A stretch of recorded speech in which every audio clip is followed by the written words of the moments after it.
Hey, welcome so much to the DBC Inc. Facebook Live. We have a special occasion today, and that is one of our favorite things in the world, a book birthday. We love celebrating book birthdays. We have a brand new book. There it is. And I am joined by a very special guest, and that is the author of this book, Educate Me, Dr. Shree Walker. Shree, how are you doing today? I am well, living the dream. How are you? I am doing fantastic. It's so awesome to have you on here. We are proud to publish this book. We're honored to work with you on it. And it's been quite a journey to get here. And now here, today is the day. Yes, today is the day. Long overdue, but it's here. And I'm so excited and grateful to be in partnership with you and the team. So thank you.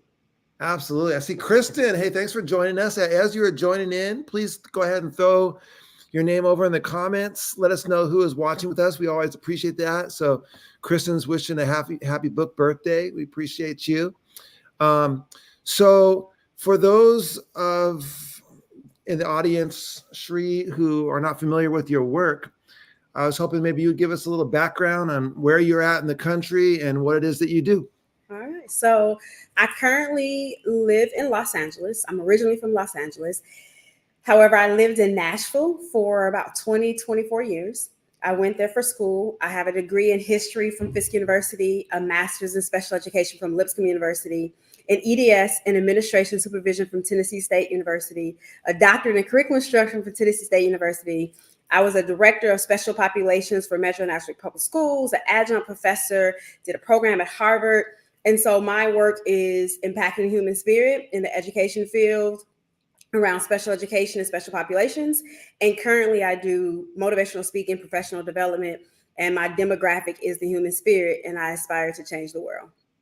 I love it. That's a lot of school. Yes, a lot of school. School is definitely the refuge. You have a lot of letters after that name. Yes. That's fantastic. We have lots of people jumping in. Look at this. Martina, your biggest fan. Yes. Is here. Pamela, thank you for joining us. We appreciate that. Yeah, so many people hopping in. And so the subtitle is Changing Ourselves, Inspiring Others. And I think that's kind of like at the heart of this work is that if we are going to impact the world, like you said, you want to change the world, it starts with doing some work internally with ourselves. Would you say that's kind of one of the big pieces of the book? Indeed. And so we talked about school, that I went to a lot of different schools. I'm from Watts, and I don't know if you're familiar with Watts in Los Angeles, very dilapidated, 2-mile radius, 40,000 people, right? And so for me to school became my refuge. So we were moving around a lot. And so I attended 4 high schools in a year and a half. And most educators believe a child would lose 25% of their year academic growth. And so for me to go to 4 different schools for high school, and then I went to, college and things of that nature, I have spent a lot of time in schools as a student, also as a practitioner. And it starts with discovering your true self. It starts with sitting in who you are, where you are, and what adjustments you need to make, right, wrong, or indifferent, as you are encountering others, whether it's in a classroom, whether it's in a boardroom, whether it's just in daily walks of life. So it starts with having that mindset shift and discovering who you truly are. Yeah, absolutely. And Laura, thank you for joining us, by the way. I saw Laura pop in here all the way from the East Coast. So I'm a Southern California person, so I am familiar with some of those areas as well, although I'm in Vancouver, Washington now.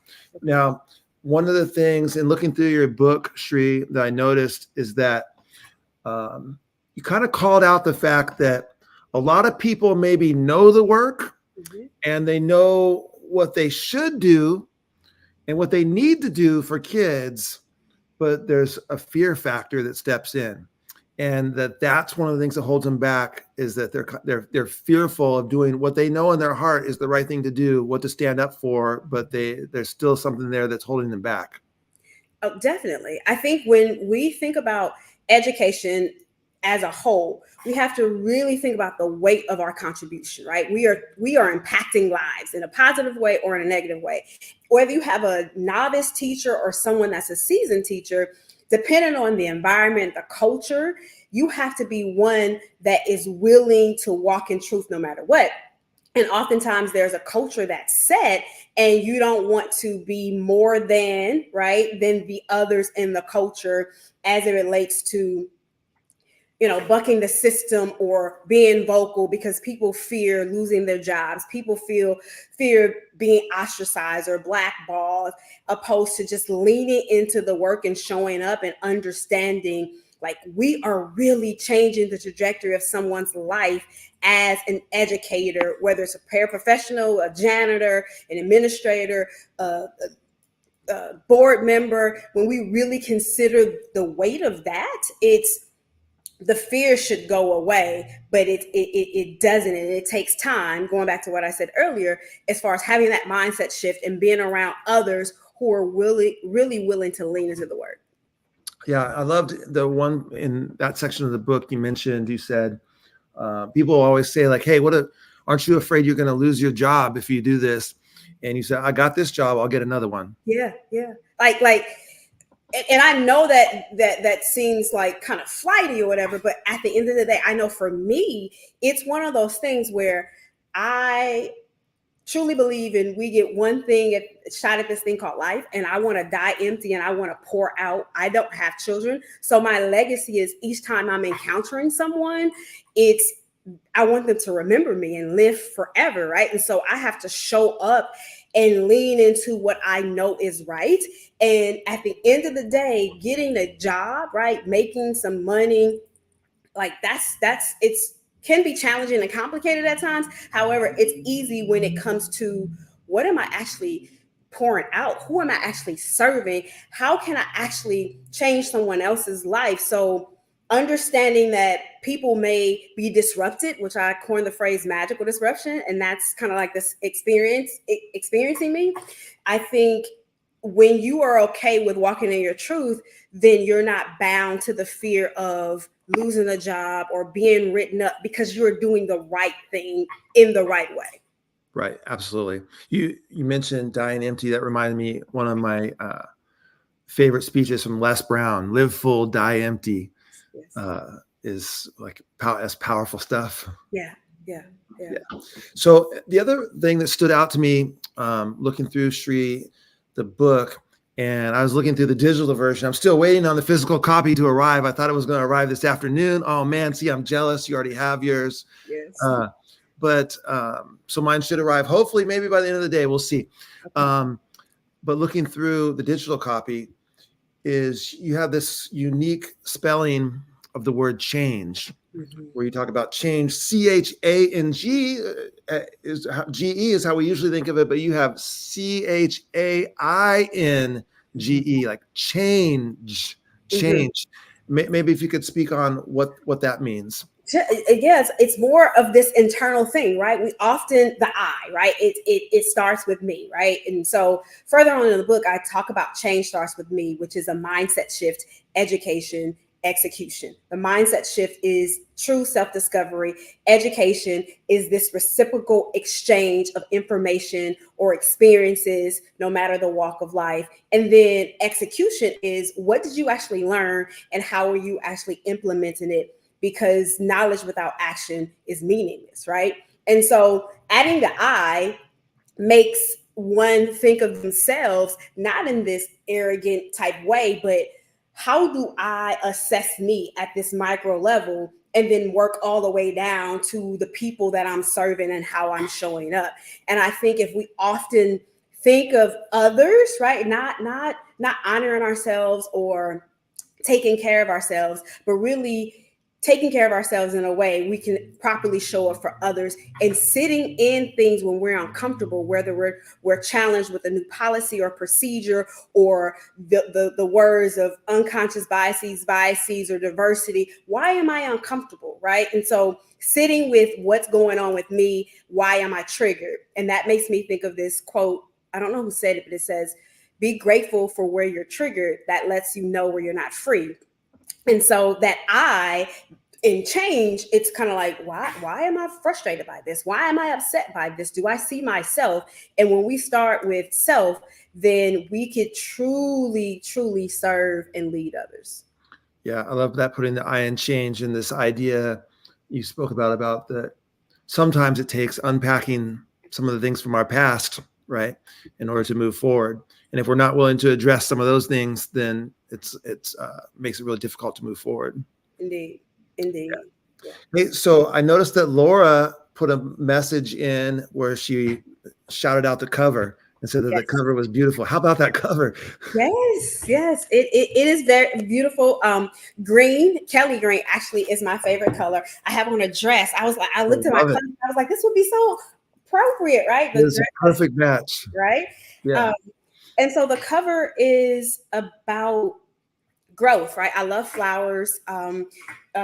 These are a combination of different flowers, peonies, roses, some weeds, but that's what this is about: changing ourselves, inspiring others. And to do that, you have to do some pruning, you have to do some resting, you have to do some, admiring the beauty, but also thinking about the ugly that comes with gardening, right? And so that's what the cover is about. It's about actually evolving and becoming, and we are truly like a fractal or a tapestry, right? And some of us have dark holes, gaping holes, but we're also like beautiful and colorful. And when we really sit with who we are and present ourselves to others, then we have this beautiful being or light that's ever evolving. So that was the premise behind the cover. This was not the first idea, right? This was not the first idea. And so with being open-minded and having the mindset, not a fixed mindset, but a growth mindset, it's like, let's talk through it. Let's see what's going on. And as a result of that, this is what we have. Yeah, I always like to kind of let people in on behind the scenes sometimes, because people just see a book, it just appears on Amazon, and they think that's like, how it started. But there's a whole process that people don't see. It's kind of like that iceberg, right? You see this thing pop out above the surface, but there's this whole thing behind, lots of iterations of the messages, lots of iterations of the covers. And when that cover popped up in its first iteration of it, everyone was just like, all right, I think this is it. I think this is the direction. And it was a matter of like honing in on it and bringing it in. And so, hey, Tracy Browder is here from Texas. Tracy, good to see you. Tracy is a DBC Inc. author with a book coming out later this year. So we're excited to also have her book come out later this year. Thanks for joining us, Tracy. Congratulations, Tracy. Yeah. We're just sure her book is in the process right now. So Shree, one of the things I know you do is you do some very powerful work speaking. What sort of audiences, are you typically speaking to? Are you speaking to K-12 education audiences, or broader than that, or what are your typical audiences? You know what, anybody can get this. My demographic is the human spirit, right? And so I have I've go and speak to middle school, as young as middle school. I've been in prisons, private schools, keynote speakers at big conferences. I've gone into churches, residential treatment facilities, juvenile detention centers, neighborhood park, the elevator, right? And so there is not one entity that's too small or too big.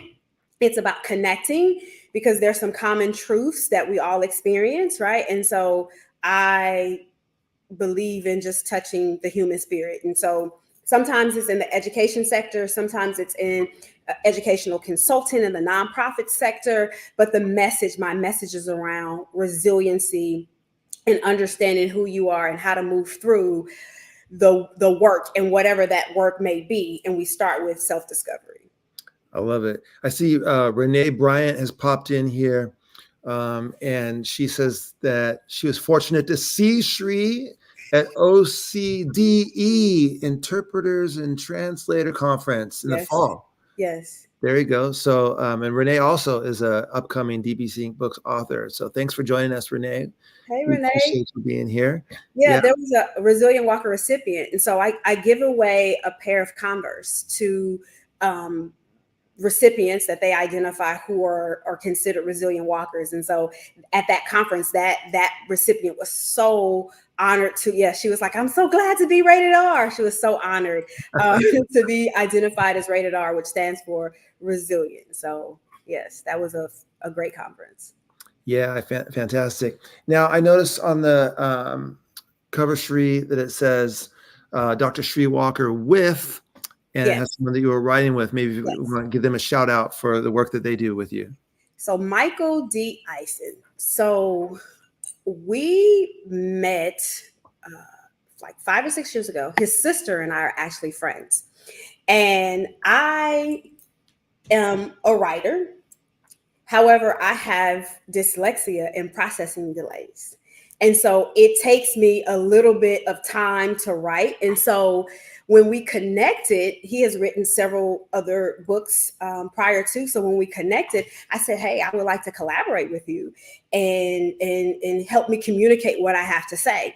And he said, well, I've never done this before, but I would love to take a shot at it. And I said, well, we have to remember who I am and how I speak and my voice and things of that nature. So we spent countless hours recording, me putting together quotes and documents and voice recordings and all these things. So he has spent countless hours hearing me, spending time with me and helping me communicate my voice like in this way that I don't think anyone else would be able to.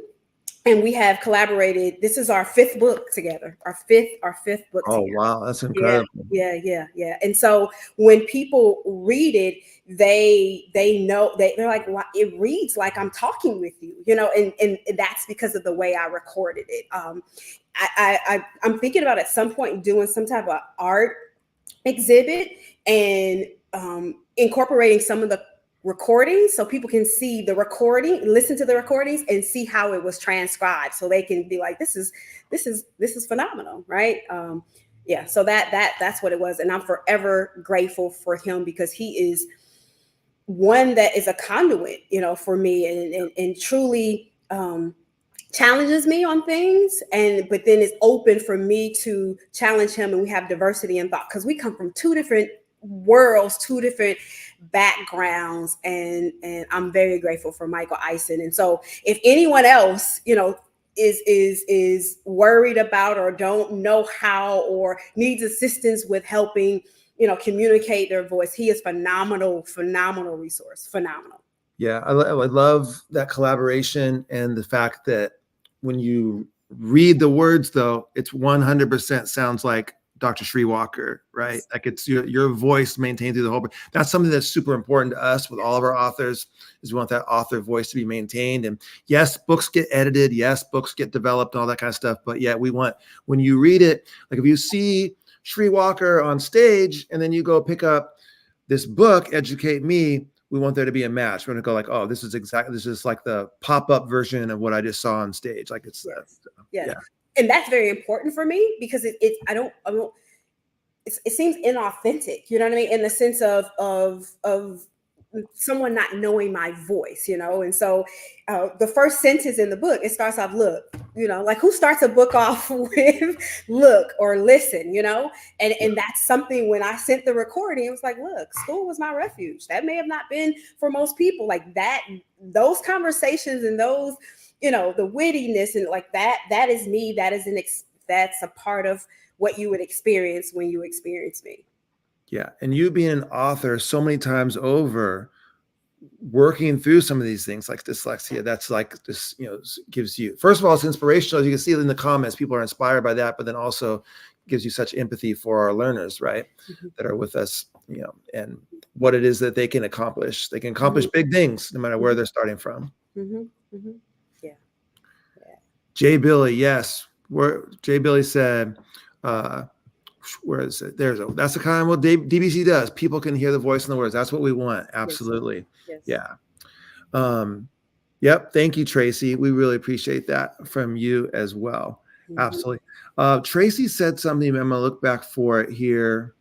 I love this right here. And the fact that you said you speak in front of so many different audiences. Mm-hmm. And then that Trace said the diverse spaces in which we can show up and speak to a broad span of audiences is indicative of our work being from the heart, passionate and authentic. So true. And when I think Tracy, when you read Shree's book, that's just going to come through absolutely 100%. Yes. And I experienced that in real time. I was a speaker at Harpeth Hall. Harpeth Hall is a private school in Nashville, predominantly white, all girl private school. And I think it's like $30-something thousand a year. So not my background whatsoever. And so I get up there and I'm their speaker because someone heard me at a fundraiser, and I'm speaking, telling my story, and they were coming up. I got a standing ovation. They said that had never happened.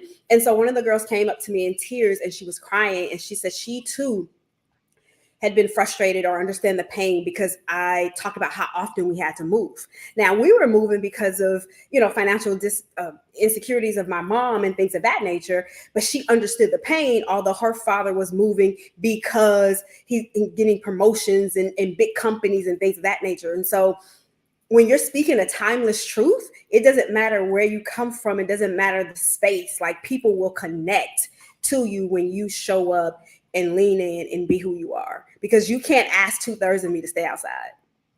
Yeah. Right. And so when we are authentic in who we are, we may not be able to say, oh, I had that same experience, but I can respect you and show empathy and have compassion and be who I am and hold space for you.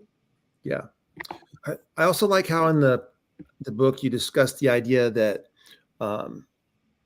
this is going to take some uncomfortable conversations sometimes. Like, we're going to have some courageous conversations with people, and to be in a space where maybe something is going down that is not right. And you might have to step up and have a very uncomfortable conversation with someone, but that's what's going to be necessary maybe to move this culture, the school culture, forward. Indeed. And if you're not willing to do that, right, you have to sit with, why am I not willing to have this uncomfortable conversation? Where is this fear actually stemming from? What is this actually saying about me? Why am I not open to diversity in thought, or the E word, equity, or whatever the thing may be, right? And so I think when we're open to, I have to sit in being uncomfortable, because some people, when they're uncomfortable, they don't get a choice to leave, right? Like, they have to stay in the room. And so to properly serve, guide, and lead in any capacity, whether it's the teacher, like I said, the janitor, a parent, to properly serve, guide, and lead, you have to be open to being challenged. Yeah. You got to be open to being challenged. Yeah, absolutely.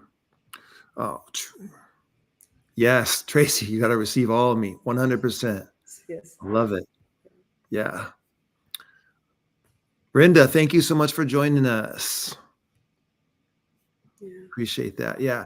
So, Shree, if people want to get connected with you, obviously we want them to go out to Amazon right now, grab this book, bring it into your life. This is going to be life-changing for you. Hopefully you can bring it into your system, and have a huge impact within your system. But if people want to personally connect with you, if they want to talk to you about coming in to speak at their event, at their school district, at their conference, whatever it might be, what are some of the best ways to get in touch with you? My website, resilientwalker.com. You can go on Instagram, resilientwalker.com, Twitter, resilientwalker. Everything is resilientwalker.com. And we will respond in a timely manner. I'm willing to serve, guide, and lead. No, like I said earlier, space is too small, right? Like, I'm excited about doing the work, whether it's a conference, whether it's professional development, whether it's a girls group, a men's group, a prisons group, listen, going out and picking some flowers, right? To cultivate professional development. I want to make sure that when I connect with people, that I'm really impacting the human spirit in a positive way. So everything is Resilient Walker. That's the way to get in contact. Awesome. I can't wait. Shree, family friend, Aunt Brenda, love you, girl. Yes. Awesome. Hey, so that stood out to me too, Tracy. Tracy called out that line, got to receive all of me. Goes, can't leave 2/3 of me out of the room statement. Yes. Yes. Fantastic. Hey, so Shree, first of all, I want to congratulate you on the release of yet another book. Your first book with DBC Inc. Like I said, we are honored to have this book in our line. We are proud to work with you on this and publish it, and can't wait to share it with the whole world and get lots of eyes on it. And yeah, we think it's going to have a big impact. And so thank you so much for trusting us with the project. Thank you for accepting it, right? You have this new author, right? And learning my voice and experiencing me as well. It's a mutual respect, and I'm thankful for you being willing to share this with the people you come in contact with. So thank you so much. So for those that are listening, that like I said, I like to give some of the behind the scenes stories. First time Tara Martin had a conversation with you, and I think it was in a Zoom call. Mm-hmm. And as soon as she got off that Zoom call, she called me and said, this was before you had sent in your work. She just had the Zoom presentation. She's like, I don't know what she's going to turn in, but we need to sign her, because like she is dynamic. Like we need this energy. Like she's a perfect match for DBC Inc. And so she was so excited. And then what you turned in turned out to be fantastic as well. Thank you. Yeah. Thank you so much. Thank you, Tara. Thank you for sharing that, because oftentimes you don't know how you just don't know. So thank you. Someone else on the team was phenomenal as well.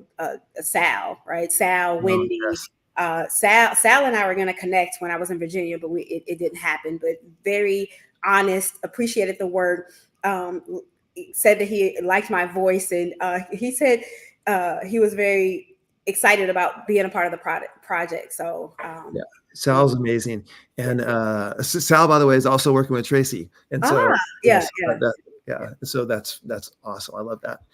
Well, so Shree, thank you so much for joining us tonight. Again, congratulations on the book birthday. Yes. And for those of you that are here tonight and are getting the book, please connect, please share. We're using the hashtag #EducateMe, and tag Shree, tag us. And we always see the book not as the end product, but the book is the start. The book is the start of a conversation. Now let's talk about these ideas. Let's spread these ideas, share these ideas, and have it have a big impact. And one of the quotes, one of my quotes is, "Inspiration without implementation is a waste." So don't just be inspired by this. Like, go out, implement this stuff, bring this into your system, and let it change school for kids. Knowledge without action is meaningless. Exactly, 100%. All right, thank you everybody for joining us tonight. We really appreciate you popping in here on a Monday night to help celebrate Educate Me. Go off to Amazon right now. Educate Me, Dr. Shree Walker. Pick it up and let us know when it arrives. We love to see those book selfies when they arrive. Show us what you're reading, what's resonating with you, and share it out on social media. We always appreciate that. And so thank you, Shree, and thank you to everyone listening. Good night, everybody. Thank you.